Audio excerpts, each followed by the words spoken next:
Gjithnjë kam qenë kurioz për mënyrën se si bizneset shqiptare kanë pasur startin e tyre. Flas për bizneset mëdha, për kompani që janë kthyer gati në korporata, biznesesh me shtrirje jo vetëm në Shqipëri, por në të gjithë botën. Është shumë e çuditshme, sepse më parë kam dashur shkruaj një libër për fillimet e 10 biznesmenëve më të rëndësishëm të trojeve shqiptare. Të gjithë kanë histori të ndryshme, diku prej rastis, diku prej momentit, diku prej rrethanave të caktuara, por thelbi i të gjithëve është që ata kanë arritur të kapin momentin dhe fillimet kanë qenë të jetë modeste.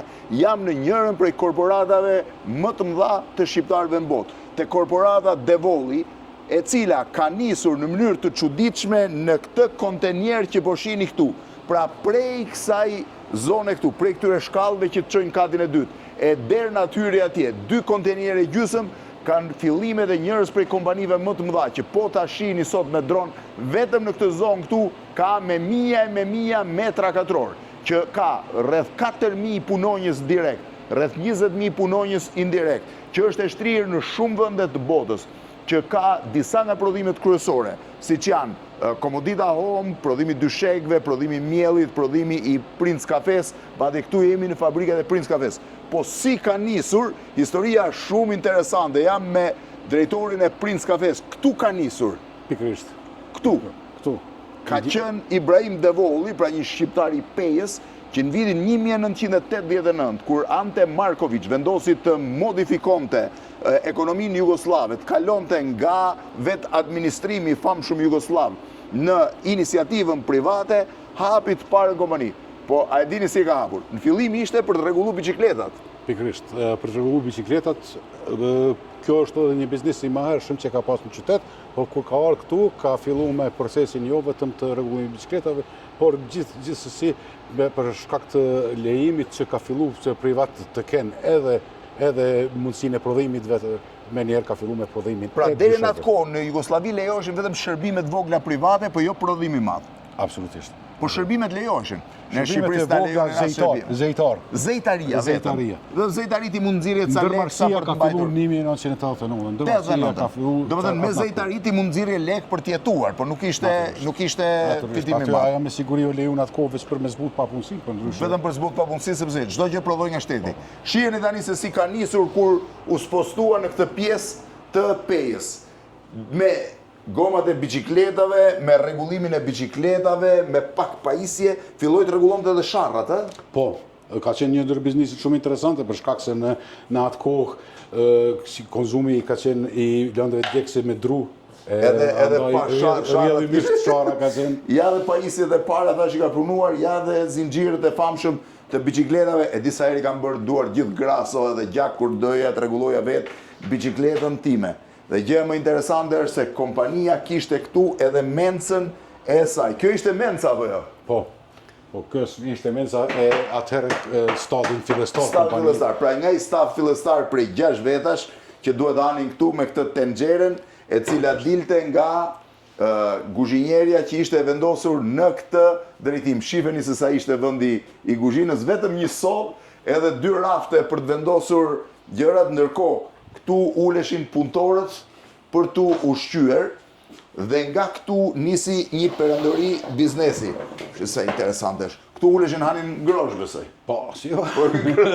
O zot sa zili kam zili. Po sot keni mens për punëtorët? Natyrisht. Keni, ë? Sa punëtorë keni vetëm këtu te Prince Kafeja? 140. 120 keni këtu dhe ju shërbeni drekën edhe natyrisht. Në varësi të ndrimit, dreka, darka. Dreka darka. Ja ku e ka nisur 1, 2, 3, 4, 5, 6 punëtor, filluan prodhonin susta për dyshekët. Susta për dyshekët prodhonin shpuzën, sfungjerin. Edhe sfungjeri, po sfungjeri si filloi ta prodhonin?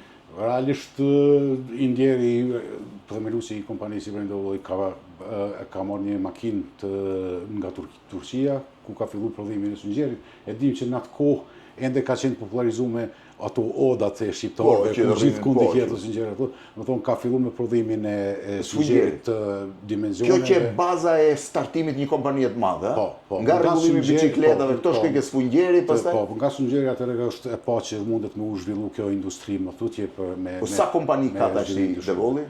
Mbi 20 kompani janë worldwide në. Dhe sa është turnoveri i përgjithshëm? Pritet këtë vit të kaloj 500 milion tronore. 500 milion. 500 milion euro ka nisur në fakt me histori shumë bukur. Gjyshi i Devollit ka marrë leje private kur iniciativa private lejoi.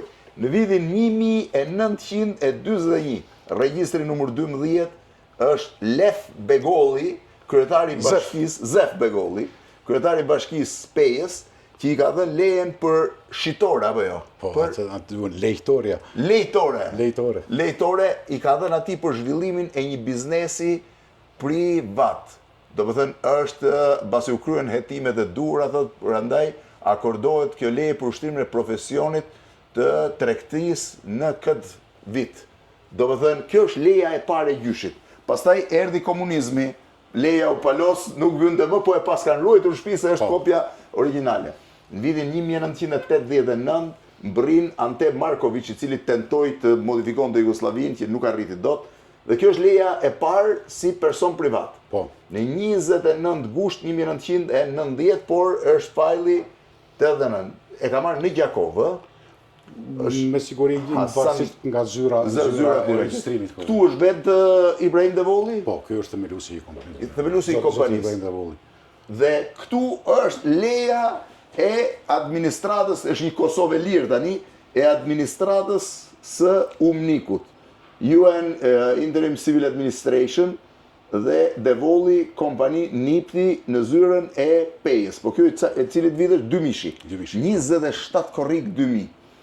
Dhe këtu vjen leja e parë edhe nga Republika e Kosovës, ja ku është Republika e Kosovës, qeveria, po, mas shpalljes pavarësisë, prap Devolli Corporation, pra imagjinoni që të gjithë aktivitetet tregtare, një prej kompanive më të mëdha, janë të rendimit. Po mirë që e paska gjetë. Ky është si një mini muze, gjithë historiku, ka nisur pra me këto 2 kontenier, shifini, ja ku janë, kjo dhomë vogël, kjo menc, pllaka përkujtimore, guzhina me guzhinierën, edhe kjo këtu çfarë ishte kjo? Gjithçka.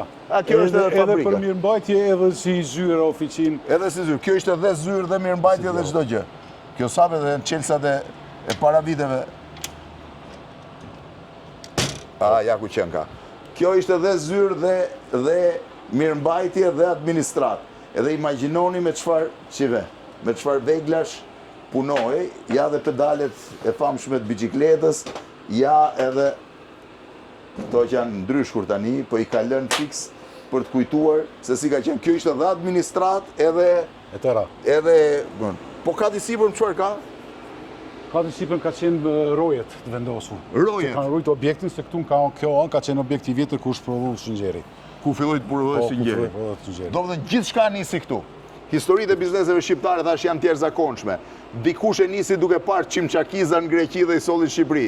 Dikush e nisi duke sjell buskuqe nga Greqia. Dikush tjetër e nisi në mënyra nga më të çuditshmet, po është një gjë. Sot bizneset shqiptare absolutisht i kanë kaluar kufit e Shqipërisë. Tash jam vetëm në Devolli Corporation për të parë që rritja atyre është e jashtëzakonshme. Kanë nisur nga bizneset si këto për të ngritur korporata që ecin sot dhe kanë aktivitet në gjithë botën. Rrofsh, faleminderit. Faleminderit.